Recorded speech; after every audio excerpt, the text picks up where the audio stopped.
Before we begin, let us know where you're listening from. After the story, rated from 1 to 10. Now let's start. The winter had been cruel, even by Norse standards. Frost clung to Vidar Calder's beard as he stood at the prow of his longship, the Serpent's Tooth. The grey waters of the Irish Sea churned beneath them, white caps breaking against the carved dragon head that adorned the vessel's bow. 20 men pulled at the oars, their breath forming clouds in the frigid air. "Land ahead!" called Halfdan from his position as lookout. "The Irish coast, as promised by the gods." Vidar nodded, his hand instinctively moving to the silver Thor's hammer that hung around his neck. This would be their third raid on Irish soil, but the first since the death of his father, Thorvald the Red. As the new leader of their settlement in the Orkney Islands, Vidar had much to prove. "Remember," he called to his men, "we seek wealth, not glory in battle. Kill only those who resist. The Jarl wants thralls to work our fields, not corpses to feed the ravens." The men nodded grimly. Winter had been harsh, and their stores were nearly depleted. They needed this raid to succeed if they were to survive until the planting season. As they approached the shoreline, Vidar could make out the small cluster of buildings that formed the coastal settlement. Smoke rose from thatched roofs into the grey sky. No alarm had been raised yet. They had timed their arrival perfectly, appearing just as dawn broke over the eastern horizon. "Weapons ready!" Vidar commanded, drawing his sword, its blade etched with runes of strength and victory. "Remember, take what we need and leave the rest. And bring me any nobles or chieftains, they'll fetch a good ransom." The Serpent's Tooth scraped against the pebbled shore, and the Vikings leapt into the shallow water, weapons raised, shields locked. They moved swiftly toward the settlement, their wet boots crunching on the frozen ground. The raid was quick and brutal. The Irish were caught unawares, many still sleeping when the Norsemen burst through their doors. Some fought bravely with farming implements and hunting spears, but they were no match for the battle-hardened warriors. In the largest dwelling, Vidar found what appeared to be a local chieftain, a man with silver at his temples and gold rings on his fingers. The man stood protectively before 2 young women, both with hair the color of fire, clearly his daughters. "Stand aside," Vidar commanded in the trade tongue many coastal peoples understood. The chieftain spat at Vidar's feet. "Take my wealth, heathen, but leave my daughters." One of the daughters, the taller one with eyes green as spring leaves, stepped forward. "Father, please," she said in a voice surprisingly steady. "Do not throw your life away." Vidar assessed the situation quickly. The chieftain was wealthy, judging by his home and adornments. The daughters would fetch a good price as thralls, or better yet, could be ransomed back to their kin. "Your daughters will not be harmed if you surrender peacefully," Vidar said. "Resist, and I cannot promise their safety once my men enter this house." The chieftain's face contorted with rage and desperation. Then, to Vidar's surprise, he pushed the green-eyed daughter toward him. "Take Aislinn," he said harshly. "And her sister Brigid too. They are yours. But in exchange, spare my life and my home." Vidar had seen many acts of cowardice during raids, but never had he witnessed a father so readily sacrifice his own children. The daughters' faces registered shock, then pain. "Father!" cried the younger one, Brigid. "What are you saying?" The chieftain avoided his daughter's eyes. "Better to lose 2 mouths to feed than everything I've built," he muttered. "The Viking will treat you better than the hunger that awaits us here." Aislinn Neri stood tall, her green eyes meeting Vidar's with a fierce pride that belied her circumstance. "We are not his to give," she said in clear Norse, surprising Vidar. "But if it spares our people further bloodshed, we will go willingly." Vidar was momentarily speechless. Few Irish spoke the Norse tongue. Before he could respond, Halfdan entered the dwelling. "The settlement is secured, Vidar. We've gathered food, silver, and 10 thralls. No casualties among our men." "Make it 12 thralls," Vidar replied, indicating the sisters. "And leave this house untouched. The chieftain has paid a different kind of tribute."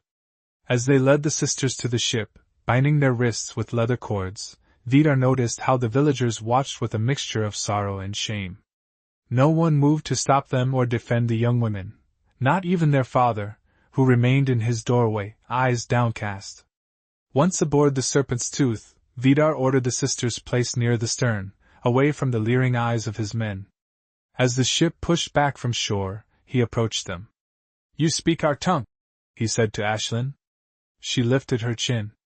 "My mother traded with Norse merchants before the raids began. She taught me your language, believing it would be valuable. And what would your mother think of your father's actions today?"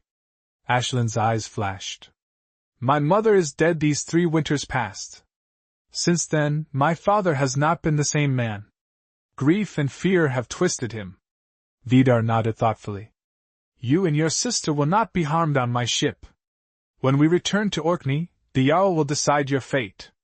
"And what fate awaits Irish thralls in your land?" asked Brigid, speaking for the first time, her voice small but defiant. "Work in the fields or households," Vidar answered honestly. "Some are eventually freed. Others—" He trailed off, not wanting to speak of the harsher realities. "Others are sold farther east," Aislinn finished for him. "Or taken as concubines. We know the stories, Viking." Vidar was once again struck by her courage. "I am Vidar Calder, son of Thorvald the Red. My word is my bond, and I say no harm will come to you while you are under my protection." "Your protection?" Aislinn's laugh was bitter. "You stole us from our home." "Your father gave you away," Vidar corrected. "There is a difference." As the Irish coast receded, Vidar returned to his position at the prow, troubled by the encounter. He had led many raids, taken many thralls, but never had he felt this disquiet. The woman's green eyes seemed to follow him, judging him by standards he had never before considered. The journey back to the Orkney settlement was difficult. Winter storms lashed the longship, and rations grew thin. Vidar observed how Aislinn cared for her younger sister, sharing her meager portions, and shielding her from the cold with her own cloak. Despite their circumstances, she maintained a dignity that impressed even his hardened warriors. On the 3rd night, as they sheltered in a Norwegian fjord to wait out a particularly violent storm, Vidar found Aislinn standing at the ship's edge, staring at the snow-covered mountains. "You should seek shelter below deck," he said, approaching cautiously. "I'd rather freeze than endure another night smelling unwashed Viking men," she replied without turning. Vidar surprised himself by laughing. "Fair enough. Though I suspect we smell no worse than Irish farmers." She turned then, her expression serious. "What will happen to us?" "Truly?" Vidar hesitated, then decided on honesty. "The Jarl needs household servants. If you prove useful and learn our ways, you might earn a place of respect. Your Norse language skills will help. And Brigid? She is young and strong. She will adapt." Aislinn studied his face in the dim light. "You're different from what I expected. And what did you expect of a Norse raider? A mindless brute with no thought beyond plunder and violence." Vidar should have been offended, but found himself curiously intrigued instead. "We are what we need to be to survive. Just as your father was." "My father was a coward," she snapped. "Do not compare yourself to him. Perhaps he thought he was protecting you in his own way. Better to live as a thrall than die resisting." Aislinn shook her head. "There are worse things than death, Viking." "Vidar," he corrected. "My name is Vidar." She met his gaze steadily. "I know your name. But I will not use it until you see me as a person, not property." With that, she turned and made her way below deck, leaving Vidar alone with the howling wind and his increasingly conflicted thoughts. When they finally reached the Orkney settlement 2 days later, word of their arrival spread quickly. The Jarl, Sigurd One-Eye, came to inspect their plunder personally. He was a massive man with a silver-streaked beard and a patch covering his left eye, lost in a battle with Frankish warriors years before. "A good haul, Vidar," he pronounced, examining the silver and foodstuffs. "And strong thralls too. You've done well for your first raid as leader." When he came to Aislinn and Brigid, his remaining eye narrowed appreciatively. "These two are fine specimens. The red hair alone will fetch a good price from traders heading east." Vidar felt an unexpected surge of protectiveness. They are the daughters of an Irish chieftain, he said quickly. They speak Norse. I thought they might be more valuable serving in your household than sold to strangers. Sigurd examined Aislinn more closely. You speak our tongue, Irish? I do, Jarl, she replied with a calmness that belied the fear Vidar knew she must feel. And I can read and write in both Norse and Latin. My sister is skilled in weaving and healing. Sigurd looked impressed. Literacy is rare, even among our own people. He turned to Vidar. A wise choice bringing them directly to me. The red-haired one will serve my wife. The younger can work in the kitchens. Vidar nodded, relieved. Service in the Jarl's household was the best outcome the sisters could hope for. As they were led away, Aislinn glanced back at Vidar, her expression unreadable. The days following their return were filled with the usual activities after a successful raid, distributing plunder, repairing ships, and preparing for the remaining winter months. Vidar found himself thinking of Aislinn often, wondering how she was adapting to life in the Jarl's hall. His opportunity to find out came sooner than expected. A week after their return, the Jarl held a feast to celebrate the successful raids of the season. As was custom, all ship captains were invited to attend. In the great hall, fires blazed in stone hearths, casting dancing shadows on the wooden walls decorated with shields and weapons. The air was thick with the scent of roasting meat and the sound of laughter and boasting. Vidar entered wearing his finest tunic, a sword at his hip and his father's silver arm ring displayed prominently. He took his place at one of the long tables, accepting a horn of mead from a passing thrall. His eyes scanned the hall until he found what he was seeking, Aislinn, dressed in Norse clothing, her fiery hair partially covered by a linen head cloth. She moved among the tables, serving mead with the other household thralls. Their gazes met briefly before she looked away. She's adjusted well, your Irish prize, said a voice beside him. Vidar turned to find Sigurd's wife, Ingrid, watching him with knowing eyes. She is not mine, Vidar replied. She belongs to the Jarl's household now. Ingrid smiled. Indeed. And a valuable addition she's proven. Not only literate but skilled in calculation. She's already helping me manage the household stores. And her sister? The younger one? Still fearful, but learning our ways. They share a pallet in the women's quarters. Ingrid studied Vidar's face. You have an interest in them? Vidar shrugged, trying to appear casual. I brought them here. I feel responsible for their welfare. Ingrid's expression suggested she didn't entirely believe him. Well, you should know that Harold Blackbeard has offered silver for the older one. He needs a new concubine since his last one died birthing his child. Vidar's hand tightened around his mead horn. Harold was a wealthy farmer known for his cruel treatment of thralls and wives alike. The Jarl wouldn't sell her so soon, would he?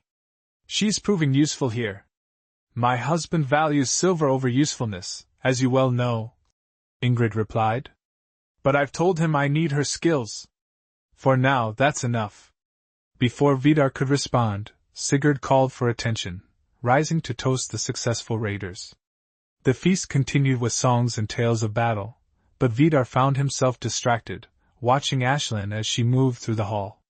Later, as the mead flowed freely and the celebration grew rowdier, Vidar slipped outside for fresh air. The night was clear, stars shining brilliantly in the dark sky. He breathed deeply, clearing his head of the hall's smoky atmosphere. Seeking the gods' counsel, Viking? Came a familiar voice. Vidar turned to find Aislinn standing a few paces away, a shawl wrapped around her shoulders against the cold. Should you be out here alone? He asked. The Jarl might not approve of his thralls wandering in the night. Lady Ingrid sent me to fetch water, she replied, indicating a wooden bucket in her hand. The mead is flowing too freely, and some guests will need clear heads by morning. Vidar smiled. A wise woman, the Jarl's wife. She's been kind, Aislinn admitted. Kinder than I expected any Norse to be. And your sister? Is she well? As well as can be expected for a girl torn from her home. Aislinn's voice held an edge.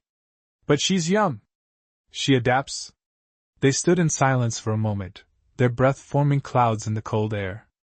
I heard Harold Blackbeard wants to buy you, Vidar said finally. Aislinn's face tightened. The Jarl's wife told me. She's trying to prevent it. Harold is not a good man. Are any of you good men? Aislinn challenged. You raid, you steal, you take people from their homes? Vidar had no ready answer. By Norse standards, he was indeed a good man, honorable in battle, loyal to his kin, generous to his followers. But through her eyes, he was simply a raider, a thief of lives. Our peoples have different ways, he said at last. Different gods, different values. And does that make it right? To destroy lives because they're different from yours? No, Vidar admitted, surprising himself with his honesty. But it is our way. Has been since before my grandfather's time. Aislinn studied him in the starlight. You don't seem entirely convinced of your own argument, Vidar Calder. It was the first time she had used his name, and something shifted between them in that moment. A small acknowledgement of his humanity, perhaps. I should return, she said, breaking the silence. The Lady Ingrid will be waiting. As she turned to go, Vidar called after her. If Harold comes for you, I will find a way to stop it. You have my word. Aislinn paused but didn't look back. Why would you do that? Vidar hesitated. Because no one should be subjected to Harold's cruelty. Not even an Irish thrall. She nodded once, then disappeared into the darkness, leaving Vidar with questions he couldn't answer and feelings he couldn't name. The winter deepened, and life in the settlement fell into a rhythm. Vidar busied himself with plans for spring raids and training younger warriors, but found excuses to visit the Jarl's hall frequently. Each time, he sought out Aislinn, their conversations growing longer and less guarded. He learned of her life in Ireland, how her mother had been a healer and trader, her father once a respected warrior before grief had hollowed him out. She, in turn, asked about Norse customs and beliefs, listening intently as he explained the gods and the 9 worlds of their cosmology. Your hell sounds much like our Christian underworld, she remarked once as they sat in the Jarl's stable, where Vidar was ostensibly examining a new horse while actually seeking Aislinn's company. Perhaps all afterworlds are the same place, just seen through different eyes, Vidar suggested. Aislinn looked at him with surprise. That's a dangerous thought for a Viking warrior. Wouldn't your gods be angry to hear such talk? Vidar smiled. The gods gave us minds to question. Besides, they have more important concerns than my idle thoughts. As midwinter approached, news arrived that troubled the settlement.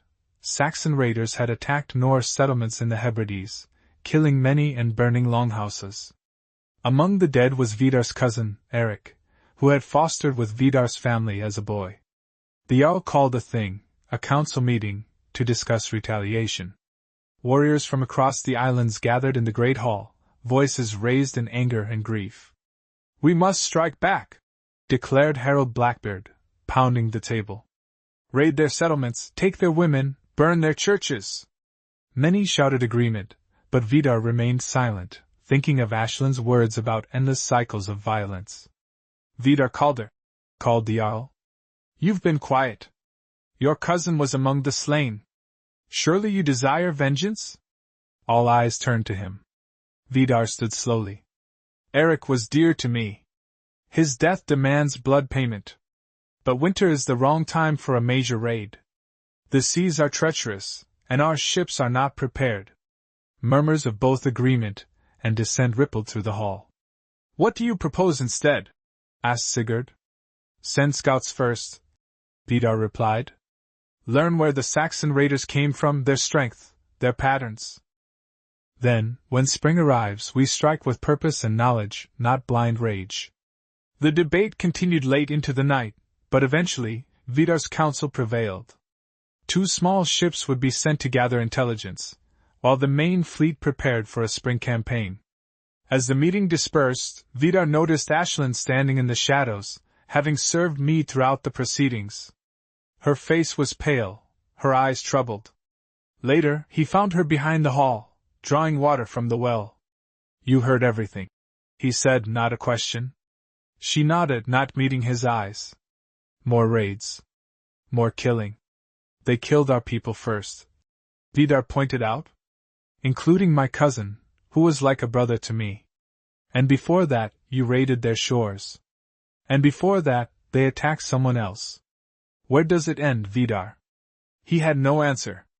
Instead, he asked, does it trouble you that I will lead raids again come spring? Aislinn finally looked at him, her green eyes reflecting the torchlight. It troubles me that I care what happens to you at all. The admission hung between them, unexpected and powerful. Without thinking, Vidar reached out, touching her cheek with calloused fingers. She didn't pull away. I should not feel this, she whispered. You took me from my home. You are everything I was taught to hate. And you are everything I was taught to conquer, Vidar replied softly. Yet here we stand. The moment was broken by approaching footsteps. They stepped apart quickly as a kitchen thrall rounded the corner, eyeing them suspiciously before continuing on her way. This is dangerous, Aislinn said, lifting her water bucket. For both of us. Vidar knew she was right. A warrior developing feelings for a thrall was fodder for mockery. A thrall developing feelings for her captor was worse, a betrayal of her own people. Yet as winter's grip tightened on the islands, so too did the connection between them deepen. They found moments to speak alone, brief encounters in the stables, conversations while Aislinn gathered herbs from the winter stores, quiet words exchanged during feasts when no one was watching.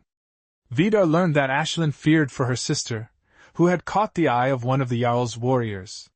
He promised to speak to the man, to ensure Brigid remained unmolested. In return, Aislinn shared stories of her homeland, painting pictures with words of green hills and ancient stone circles that stirred something in Vidar's soul. The turning point came during the Midwinter Festival, when the settlement celebrated the darkest night of the year with sacrifices to the gods and prayers for the sun's return. Mead flowed freely, and even thralls were given a measure of freedom to join the celebrations. Vidar found Aislinn at the edge of the festivities, watching as villagers danced around a massive bonfire. Her red hair gleamed in the firelight, unbound for once from its usual modest covering. You should be celebrating, he said, offering her a horn of mead. Even thralls deserve joy on this night. She accepted the drink, their fingers brushing. It reminds me of our own winter solstice celebrations. Different gods, similar hopes. They stood in comfortable silence, watching the revelry. The night was clear, stars bright above them, the aurora borealis painting the sky with ghostly green light. It's beautiful, Aislinn breathed, looking up at the dancing lights. We have stories of such lights in Ireland, but I've never seen them before. My people believe they are the reflections of the Valkyrie's armor as they ride across the sky, choosing warriors for Odin's hall, Vidar explained. And what do you believe? Vidar considered. I believe there is more mystery in the world than any of our gods can explain. She smiled at that, a rare, genuine smile that transformed her face. Without thinking, Vidar took her hand in his. She stiffened but didn't pull away. Walk with me, he asked quietly. They slipped away from the celebration, following a path that led to the shore. The night was cold but still, the sea of vast blackness stretching to the horizon, reflecting the stars and northern lights. If you could go home now, would you? Vidar asked suddenly. Aislinn was silent for a long moment. 2 months ago, I would have said yes without hesitation. No. She shook her head. My father sold us without a second thought. What would I return to? But Ireland is your home. Home is where you are valued, she replied softly. Where you belong. And do you feel you belong here? Among your captors? She turned to face him. I belong nowhere now. I am caught between worlds, no longer fully Irish, never to be truly Norse. Vidar reached out, tucking a strand of hair behind her ear. Perhaps that is not such a terrible fate. To see with both Irish and Norse eyes. To understand both worlds. Understanding doesn't change reality, she said. I am still a thrall. You are still a raider. What if you weren't a thrall? Vidar asked, the words escaping before he could consider their implications. Aislinn's eyes widened. What are you saying? Vidar himself wasn't entirely sure. The idea had been forming in his mind for weeks, nebulous and dangerous. I could buy your freedom. Yours and your sister's. With what purpose? What would two free Irish women do in a Norse settlement? We would still be outsiders, unprotected. You would have my protection, Vidar said firmly. As what? Your concubines? Your house thralls with a different name? No, Vidar said, taking her hands in his. As free women under my household's protection. Nothing more or less than what you choose. Aislinn searched his face in the starlight. Why would you do this? Vidar took a deep breath. Because when I look at you, I see not an Irish thrall but a woman of courage and wisdom. Because when I'm with you, I question things I've never questioned before. Because... He hesitated, then plunged ahead. Because I cannot bear to see you belong to anyone else. The admission hung between them, dangerous and exhilarating. Aislinn's hands trembled in his. This is madness, she whispered. A Norse warrior and an Irish captive. Perhaps, Vidar agreed. But is it any more mad than the endless cycle of raids and revenge that has defined our peoples for generations? Before she could answer, a voice called Vidar's name from up the path. They stepped apart quickly as Halfdan approached. Vidar, the Jarl asks for you. The scouts have returned from the Saxon coast with news. Vidar nodded. I'll come. As Halfdan retreated, he turned back to Aislinn. Think on what I've said? We'll speak again soon. She nodded, her expression troubled yet hopeful. Vidar reluctantly left her by the shore, his mind racing with possibilities and consequences. The scouts' news was grim.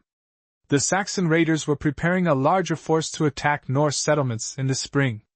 The Jarl immediately ordered increased preparations for war, with Vidar given command of 3 ships and 30 warriors. In the busy days that followed, Vidar had little opportunity to speak privately with Aislinn. When they did manage brief exchanges, it was clear she was conflicted about his offer. My sister is the complication, she confessed during one hurried conversation in the Jarl's storeroom. She's young, impressionable. If I accept your protection, what message does that send her about our captivity? That if you're pretty enough, a captor might favor you? Vidar hadn't considered this perspective. What if both of you were free, with the choice to stay or seek passage back to Ireland when trading ships arrive in spring? Aislinn looked surprised. You would allow that? Freedom means little if it comes with conditions, Vidar replied. But I hope you would choose to stay. Before Aislinn could respond, Lady Ingrid entered the storeroom. Though she said nothing about finding them alone together, her knowing look spoke volumes. The situation grew more complicated when Harold Blackbeard renewed his interest in purchasing Aislinn, offering the Jarl a substantial amount of silver. He's persistent, Lady Ingrid told Vidar when he visited the hall. And my husband finds his offer increasingly difficult to refuse. I'll match whatever he's offering, Vidar said immediately. Double it, if necessary. Ingrid raised an eyebrow. For a thrall? People will talk. Let them, Vidar replied, though he knew the consequences could be severe. A warrior besotted with a thrall would lose standing among his peers. A leader distracted by such matters might lose his command. Ingrid studied him thoughtfully. You care for her. It wasn't a question, but Vidar answered anyway. I do. Enough to make her free? To give her a place of honor in your household? Yes. Ingrid nodded slowly. Then I will help you. But not for your sake, for hers. She deserves better than to be Harold's plaything. With Ingrid's assistance, Vidar approached the Jarl with his offer, a generous amount of silver for both sisters, with the stated intention of freeing them to serve in his household as free women. Sigurd was skeptical. Free them? Why not keep them as thralls if you want their service? The elder one has knowledge of healing and herbs that would be more freely shared if she weren't compelled by force. Vidar explained, the partial truth coming easily. And the younger has a gift for weaving that would benefit from proper training, not servitude. The Jarl stroked his beard thoughtfully. Harold won't be pleased. He's set his heart on the red-haired one. Harold has 3 wives already and numerous thralls. He seeks Aislinn only because she's different, a novelty to possess. And you don't? Sigurd's single eye was shrewd. Vidar met his gaze steadily. I seek to add valuable skills to my household. Nothing more. Whether the Jarl believed him or not, the silver was persuasive. By the following day, ownership of Aislinn and Brigid had been transferred to Vidar, with the understanding that he intended to grant them freedom within his household. Harold was furious, cornering Vidar outside the smithy. You think you've won, taking the Irish whore from under my nose? He snarled. But I see what you're about, Vidar Calder. You've gone soft for a foreign thrall. What would your father say? Vidar's hand went to his sword hilt. Choose your next words carefully, Harold. My father valued honor above all. There is no honor in forcing a woman to your bed. Honor? Harold spat. She's a thrall. Property. And you've overpaid for damaged goods. It took all of Vidar's self-control not to strike the man down where he stood. We sailed together against the Saxons come spring, he said, his voice dangerously quiet. I suggest you remember that before making an enemy of me. Harold's face darkened, but he backed away. This isn't finished, Calder, he muttered before stalking off. That evening, Vidar brought Aislinn and Brigid to his family's longhouse, a substantial dwelling near the shore that he had inherited upon his father's death. His mother had died years earlier, so he lived there with only 2 elderly servants who had served his family for decades. The sisters entered cautiously, Brigid half hiding behind Aislinn. Though Vidar had spoken often with Aislinn, her younger sister remained a mystery to him, quiet, watchful, and clearly frightened of her Norse captors. This is my home, Vidar said, gesturing to the main room with its central hearth and wooden benches covered with furs. Weapons and shields decorated the walls, alongside tapestries his mother had woven. And now it is yours as well, if you choose to stay. Aislinn looked around, taking in the unexpectedly comfortable surroundings. And our status here? Free women under my protection, Vidar replied. You may come and go as you please within the settlement. If you wish to return to Ireland when the trading ships arrive in spring, I will arrange passage. Brigid looked up at this, hope flashing across her young face. Truly? We could go home? If that is your wish, Vidar confirmed, though the thought of Aislinn leaving caused an unexpected tightness in his chest. Aislinn's expression was unreadable. And in the meantime? What are our duties here? To heal, Vidar said simply. To rest. To decide your own paths forward. He gestured to a curtained alcove. You'll sleep there. My quarters are on the other side of the hall. Gerda and Finn, my servants, sleep near the kitchen. As if summoned by their names, an elderly couple appeared from the back of the house. The woman, Gerda, approached the sisters with a kindly smile. Come, let me show you where you'll sleep and provide fresh clothing, she said, leading them toward the alcove. Later, after the sisters had been fed and settled, Vidar found Aislinn sitting alone by the hearth, staring into the flames. Where is Brigid? He asked, taking a seat across from her. Sleeping. The poor child is exhausted by fear and uncertainty. Aislinn looked up at him. She was overjoyed to hear we might return home. And you? What do you wish? Aislinn sighed. I don't know, Vidar. Everything has happened so quickly. Yesterday I was a thrall, today I am, what? A guest? A ward? Something else entirely? Whatever you wish to be, Vidar replied. I meant what I said. You are free here. No one is truly free, Aislinn said softly. We are all bound by circumstances, by duty, by the expectations of others. She looked directly at him. What do the people of this settlement think of what you've done? Taking in 2 Irish women, former thralls? Vidar shrugged. Some will talk. Let them. I answer to no one but the Jarl in matters of war, and to no one but myself in matters of my household. And Harold? I've seen how he looks at me. He won't simply accept this. Harold is a problem I can handle, Vidar assured her, though he knew the man's wounded pride made him dangerous. They sat in silence for a moment, the fire crackling between them. Why did you really do this, Vidar? Aislinn asked finally. The truth. Vidar considered his answer carefully. Because something changed when I met you. The world I knew, with its simple divisions between Norse and other, raider and victim, free and thrall, it no longer makes sense to me. You made me see with different eyes. Aislinn's expression softened. And what do those different eyes see when they look at me? A woman of extraordinary courage and wisdom. A woman I cannot imagine my life without, though I have known her but a season. Vidar leaned forward. A woman I would like to know in all seasons to come, if she would permit it. Color rose in Aislinn's cheeks. You speak of impossible things. Even free, I am still Irish, still Christian, still your former captive. Perhaps what seems impossible is only untried. Vidar suggested. Our peoples have spent generations fighting and raiding. What if some of us chose a different path? The idea hung between them, radical and transformative.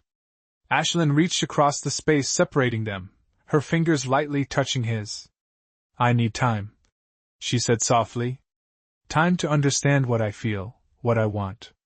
Time for Brigid to heal as well. Vidar nodded, covering her hand with his. Time you shall have. I ask nothing more than your presence and your honesty. As winter slowly released its grip on the islands, life in Vidar's household settled into a new pattern.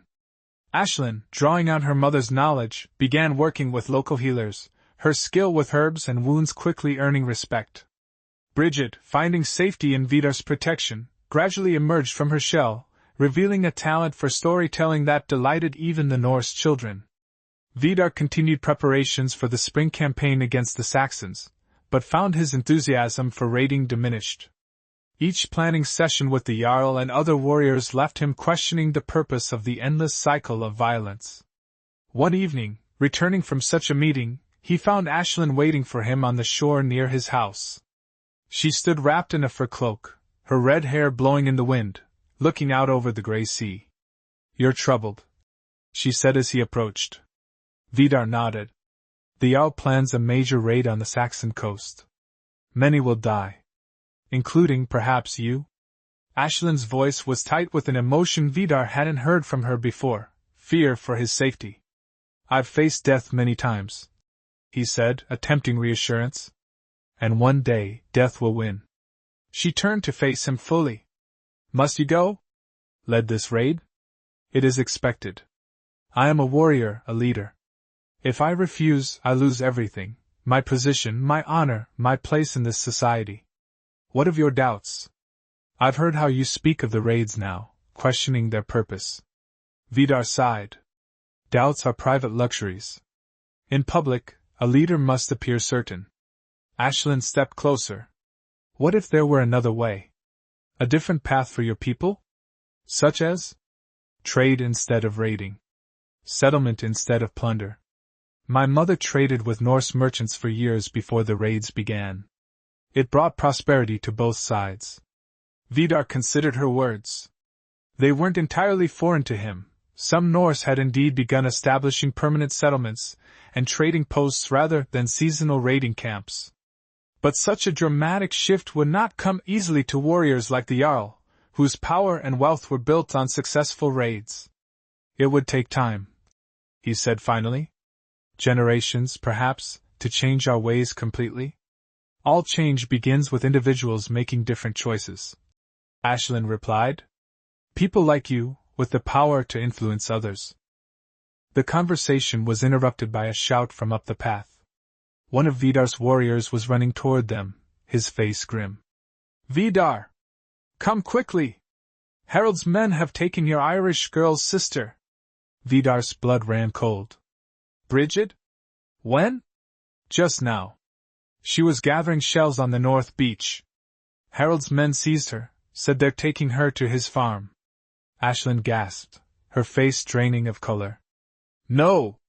He can't. He won't, Vidar growled, already striding toward the village. Gather my shield brothers, he ordered the warrior. Tell them to arm themselves and meet me at the great hall. Within the hour, Vidar stood before the Jarl with 5 of his most loyal warriors behind him. Harold was there too, a smug expression on his bearded face. You accuse a free man of stealing what belongs to another? Sigurd asked, looking between them. I accuse him of abducting a free woman under my protection, Vidar corrected. Brigid is not property. She was freed with your knowledge and blessing. Harold sneered. Free? A former thrall? She's nothing but your household slave with a different name. Where is she? Vidar demanded. Safe, Harold replied. For now. Consider it payment for your theft of what should have been mine. His eyes flicked to Aislinn, who stood pale and rigid beside Vidar. The Jarl frowned. This dishonors us all, Harold, returned the girl. I will, Harold agreed readily. In exchange for the older sister. The one I originally sought to buy. Never, Vidar snarled, his hand going to his sword. Stop! Aislinn's voice cut through the tension. I'll go with him. Just release my sister unharmed. No, Vidar protested, turning to her. There must be another way. There isn't, she replied, her green eyes fierce with determination. I won't let Brigid suffer for my sake. Harold's smile was triumphant. A wise decision. Your sister waits at my farm. Come with me now, and she'll be returned to Vidar's household immediately. I want proof she's unharmed, Aislinn insisted. And I want to see her safely returned before I go anywhere with you. Harold's eyes narrowed, but he nodded. Agreed. My men will bring her here. You'll see she's well, then come with me willingly. The Jarl, looking troubled, nodded his assent to this arrangement. As Harold's men were dispatched to fetch Brigid, Vidar pulled Aislinn aside. Don't do this, he pleaded. I can challenge him to holmgang, single combat. If I win, both of you remain under my protection. And if you lose? Aislinn countered. We both become his property, and you die knowing you failed to protect us. She shook her head. No, Vidar. This is the only way to ensure Brigid's safety. I cannot let you sacrifice yourself like this, Vidar insisted, his voice rough with emotion. Aislinn touched his face gently. It is my choice to make. You gave me freedom, this is how I choose to use it. Before Vidar could respond, Harold's men returned with Brigid. The girl appeared physically unharmed but terrified, her eyes wide with fear. When she saw Aislinn, she broke free from her captors and ran to her sister, sobbing. I'm sorry, she cried. They came from nowhere, I couldn't. Hush, Aislinn soothed, holding her close. It's not your fault. You're safe now. She looked at Vidar over her sister's head. Take care of her for me. This isn't over, Vidar promised, his voice low. I won't let him have you. Aislinn gave him a sad smile. Some battles cannot be won with swords, Vidar. She gently passed Brigid to him, then turned to Harold. I'm ready. As Harold led Aislinn away, Vidar felt something break inside him. The sight of her walking proudly beside her new captor, her back straight despite her circumstances, filled him with both admiration and despair. This is wrong, said the Jarl quietly, coming to stand beside him. Harold dishonors himself with such tactics. Yet you allow it, Vidar replied bitterly. Sigurd sighed. The law is complex in such matters. She went willingly in exchange for her sister's freedom. I cannot interfere in what appears to be a mutual arrangement. There was nothing mutual about it, Vidar growled. She was coerced.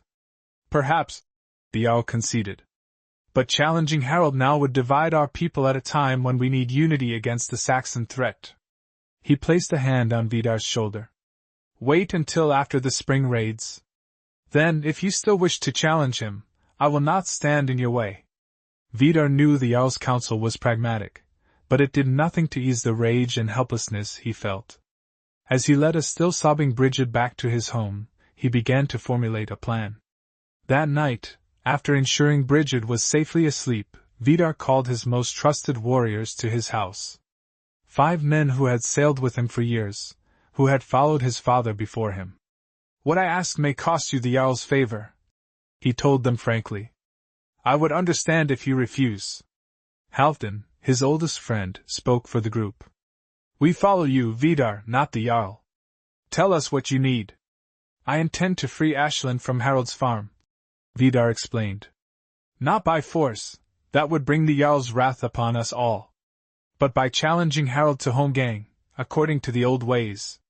The Jarl has forbidden challenges until after the spring raids, one of the warriors pointed out. He has advised against them, Vidar corrected. Not forbidden them outright. And I cannot wait until spring. By then. He couldn't bring himself to describe what Harald might do to Aislinn in the intervening months. Halfdan nodded grimly. Harald is a skilled fighter. But you are better. We will stand as your witnesses and ensure the challenge follows all proper forms. With his men's support assured, Vidar spent the night preparing. He sharpened his sword, checked his shield for weaknesses, and made offerings to Thor for strength in the coming battle. At dawn, they rode to Harald's farm, a sprawling collection of buildings several miles from the main settlement. They found Harald in his mead hall, breaking his fast with his household. Vidar Calder, he greeted with mock hospitality. Come to beg for your Irish whore's return? I come to challenge you to Holmgang, Vidar replied formally. For the freedom of Aislinn Neri, whom you acquired through dishonorable means. Harald's face darkened. The Jarl has not forbidden challenges, Vidar interrupted. And you, as a man of honor, cannot refuse a properly issued challenge without losing face before your household and mine. It was a calculated risk. Harald might still refuse, might call on the Jarl's implied prohibition. But Vidar had judged the man correctly. Harald's pride would not allow him to appear cowardly before his followers. Very well, Harald said, rising from his bench. Holmgang it shall be. When? No, Vidar replied. On the beach below your farm. My men have already marked out the field with hazel branches, as tradition demands. Harald's eyes narrowed, but he nodded. Prepare the field. I will join you shortly, once I have armed myself. He gestured to one of his men. Bring the Irish woman. She should witness this. As they waited on the beach, Vidar watched the gray waves crash against the shore. Holmgang was an ancient form of ritual combat, governed by strict rules. The fighters would stand on a prepared hide, limited in their movements by its boundaries. Each would have a shield that could be replaced 3 times if broken. The first to step off the hide, to be incapacitated, or to draw blood was the loser. Harald arrived, armed with sword and shield, his men following behind. Among them was Aislinn, dressed in a simple wool dress, her face pale but composed. When she saw Vidar, her eyes widened in alarm. What are you doing? She asked as he approached her. What should have been done immediately? He replied quietly. Fighting for your freedom. This is madness, she hissed. Harald is dangerous, and the Jarl will be furious. Some things are worth the risk, Vidar said, his eyes holding hers. You are worth the risk. Before she could respond, Harald called for the duel to begin. The combatants took their positions on the ox hide laid out on the sand, shields raised, swords at the ready. Harald struck first, a powerful overhead blow that Vidar caught on his shield. The impact reverberated up his arm, but he held firm, countering with a swift thrust that Harald narrowly avoided. They circled each other on the limited space of the hide, exchanging blows that rang out across the beach. Harald was indeed skilled, his attacks powerful and precise. But Vidar had speed and discipline on his side, and a motivation that went beyond mere pride. The duel continued, both men tiring but neither gaining a clear advantage. Vidar's shield cracked under a particularly vicious blow, forcing him to call for a replacement, his first of the allowed 3. As Harald pressed his perceived advantage, Vidar saw an opening. The older warrior had developed a pattern in his attacks, a slight hesitation before striking from the right. Vidar waited, feigning fatigue, drawing Harald into overconfidence. When the expected hesitation came, Vidar moved with lightning speed, sidestepping the blow and bringing his sword up in an arc that caught Harald's sword arm just above the wrist. Blood sprayed across the hide, and Harold roared in pain and rage. "First blood!" called Halfdan. "The home gang is decided. Vidar Calder is the victor." Harold clutched his wounded arm, his face contorted with fury. "This proves nothing. The woman is mine by right of purchase." "The terms of the home gang were clear," Vidar replied, breathing heavily from exertion.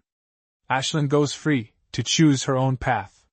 For a moment, it seemed Harold might refuse to honor the outcome. His men shifted uneasily, hands moving to weapon hilts. Vidar's warriors did the same, tension crackling in the air. Then a new voice cut through the standoff. "The home gang was properly conducted.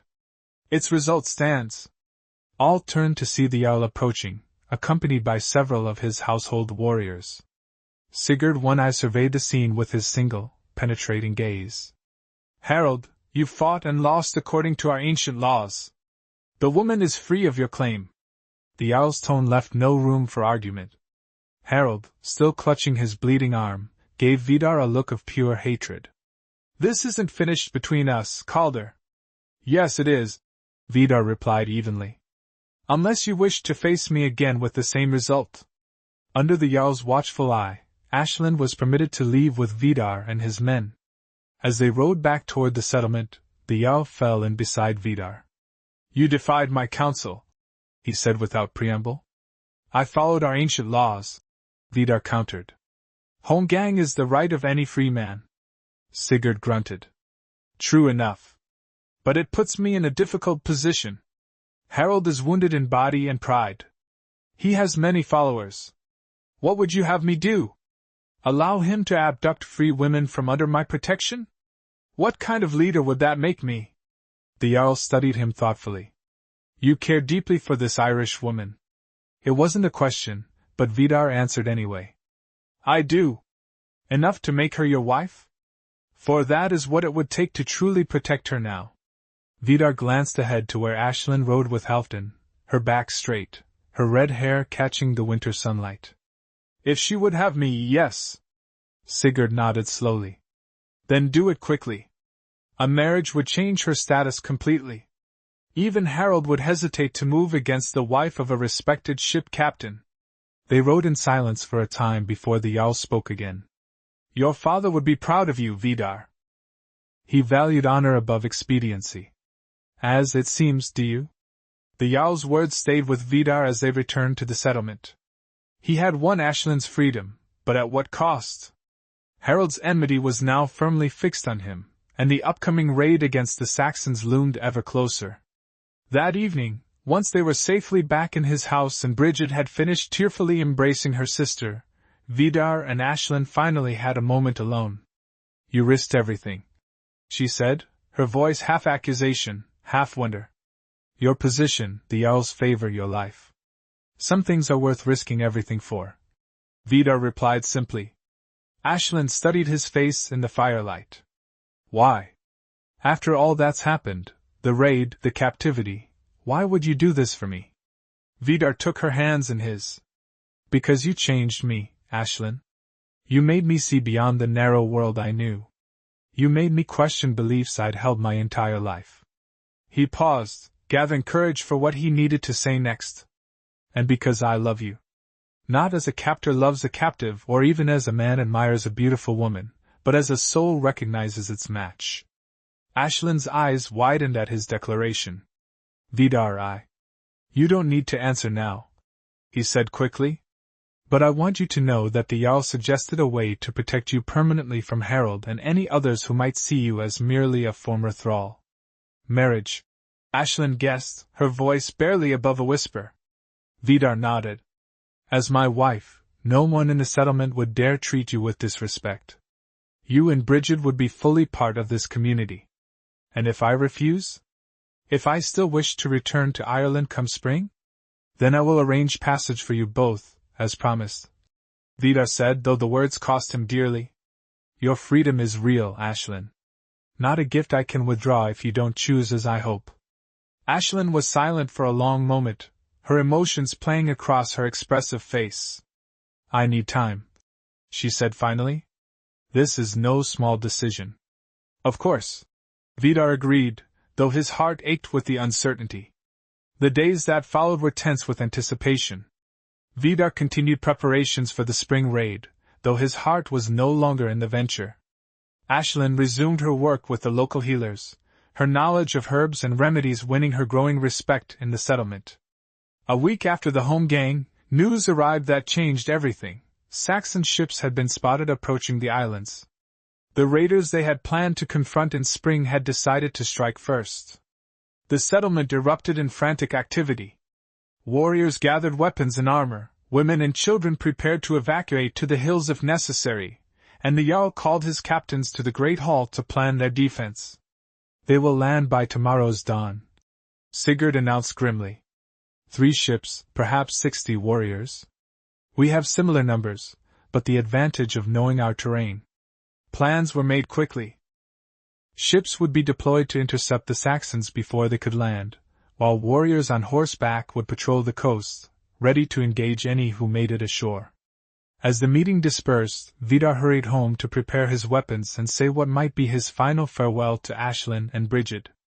He found them packing essentials into small bundles. "The Jarl's wife has organized shelter in the hills for those who cannot fight," Aislinn explained. "We'll go with the other women and children." Vidar nodded, relieved they would be far from the fighting. "It's wise. If the Saxons break through, they'll target the settlement first." Aislinn approached him, her face grave. "You'll be on the front lines. I'm a ship captain. It's my place. And if you fall, what becomes of us?" The question hung between them, heavy with implication. Vidar had made arrangements for their continued protection in the event of his death, but without him, their position would always be precarious. "I've spoken with Halfdan," he said. "If I fall, he will ensure you both have passage to Ireland on the first trading ship of spring." Aislinn nodded, but her eyes were troubled. "I don't want to leave," she said suddenly. "Not like this. Not with so much unsaid between us." Vidar's heart quickened. "What would you say, if this were our last moment together?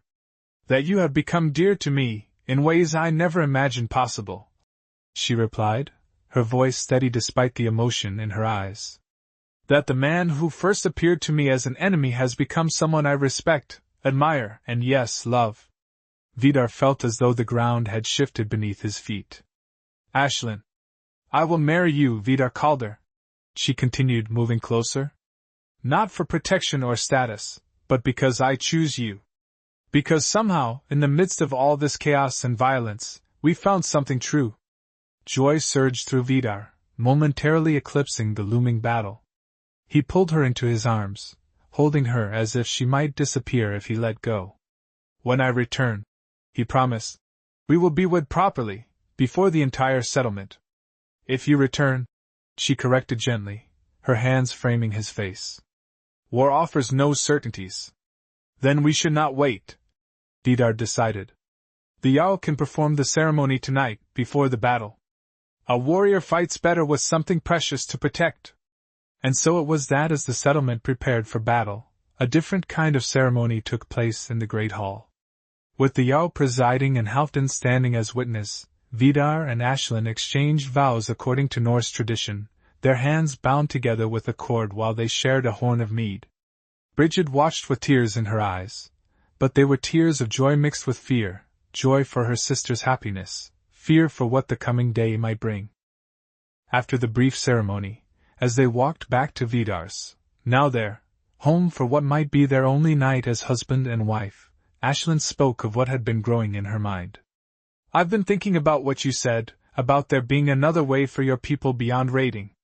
Vidar glanced at her. "And? The Saxons coming tomorrow, they're doing exactly what your people do to them. Raiding, killing, taking. The cycle continues endlessly. What would you have me do? Stand aside while they attack our home?" "No," Aislinn said firmly. "Defend what's yours. But afterward, if you survive, consider a different path forward. One that might break the cycle instead of perpetuating it." They spent their wedding night in each other's arms, finding in their union a moment of peace amid the gathering storm. And when dawn broke, cold and clear, Vidar rose to join his fellow warriors, carrying with him Aislinn's last words to him. "Return to me, and we will build something new together." The battle was fierce but decisive. The Norse, forewarned and prepared, intercepted the Saxon ships before they could land their full force. Vidar led his ship directly against the Saxon leader's vessel, the clash of shields and swords echoing across the water. In the midst of the fighting, Vidar found himself face to face with the Saxon commander, a bear of a man with a scarred face and cold eyes. As their swords met in a shower of sparks, Vidar saw in his enemy's face the same determination, the same belief in the righteousness of his cause, that Vidar himself had carried into countless raids. The realization nearly cost him his life, his moment of hesitation allowing the Saxon to land a glancing blow to his shoulder. Pain cleared Vidar's mind, and he fought with renewed purpose, not for glory or plunder, but for the future he and Aislinn had envisioned together. When the fighting ended, 2 Saxon ships had been destroyed, and the third fled back toward the mainland. The Norse had suffered losses, 12 warriors dead, many more wounded, but the settlement was safe. Among the wounded was Harald Blackbeard, who had fought with reckless courage, perhaps hoping to restore his honor after the Holmgang defeat. As Vidar passed him being tended on the beach, their eyes met briefly. In that moment, something like understanding passed between them. Both had fought for the same community, despite their personal enmity. When Vidar finally returned home, bloody but alive, he found Aislinn waiting. She had come down from the hills as soon as word of the victory had spread, bringing her healing supplies to tend the wounded. "You came back to me," she said simply, taking him into her arms despite the blood and grime of battle. "I had something worth coming back for," he replied, holding her close. In the days that followed, as the settlement mourned its dead and celebrated its survival, Vidar and Aislinn began to speak openly of a different future, not just for themselves, but for their community. Trading, not raiding. Building, not destroying. Finding common ground with former enemies. Some, like Harald, scoffed at such notions. But others, tired of the endless cycle of violence, listened. The Jarl himself, aging and having lost his only son in a raid years before, showed interest in Vidar's vision. "It would not be an easy path," Sigurd cautioned during one discussion. "Our people have been raiders for generations. It's in our blood, our songs, our very identity. Identities can change," Vidar argued. "Look at our settlement here. Already we are farmers and craftsmen as much as warriors. Why not merchants and traders as well? And what of the Irish girl, your wife?" the Jarl asked. "Does she share this vision?" "It began with her," Vidar admitted. "She helped me see what I had been blind to before, that there might be a better way forward than the one we've always known." As spring arrived, bringing new growth to the islands, Aislinn's vision for reconciliation bore its first fruit. With the Jarl's blessing, Vidar led not a raid but a trading expedition to the Irish coast, to the very settlement they had raided the previous year. Aislinn and Brigid accompanied them, serving as translators and mediators. The reception was cautious at first, the Irish remembering all too well the devastation of the previous raid. But the sight of Aislinn, one of their own, returning as the wife of a Norse leader, speaking of peace and exchange rather than violence, opened a door that had seemed permanently closed. They met Aislinn and Brigid's father, now diminished and ashamed of his previous actions. The reconciliation was difficult but necessary, allowing the sisters to close that painful chapter of their lives. Trade agreements were established. Norse furs, walrus ivory, and iron goods exchanged for Irish grain, textiles, and silver. Plans were made for regular exchanges, with hostages voluntarily given on both sides as guarantees of good faith, a far cry from the thralls taken by force in raids. When they returned to the Orkney settlement, Vidar and Aislinn found growing support for their new approach. The profits from trade proved comparable to those from raiding, but without the losses in lives and ships that warfare inevitably brought. Harald remained skeptical, but even he could not deny the practical benefits. "Perhaps there is room for both approaches," he grudgingly admitted during a Thing assembly. "Raiders and traders, each serving the settlement in their own way." It was not a complete victory for Vidar and Aislinn's vision, but it was a beginning. And in the years that followed, as their family grew to include children who were both Norse and Irish, the balance slowly shifted. More ships set out for trade than for raids. More settlements welcomed Norse visitors as merchants rather than fearing them as raiders. Their love, born in the most unlikely of circumstances, had indeed changed the fjord and beyond, not immediately or completely, but gradually and profoundly. A forbidden bond between captor and captive had grown into something that challenged centuries of division and hatred, offering a glimpse of a different future where understanding might replace fear, and cooperation might overcome ancient enmities. And in the skaldic poems sung in the mead halls of the north, the tale of Vidar and Aislinn became a new kind of legend, not of glorious battles and bloodshed, but of courage of a different kind, the courage to see beyond the barriers of culture and history, to recognize the humanity in the other, and to build bridges where once there had been only the clash of swords.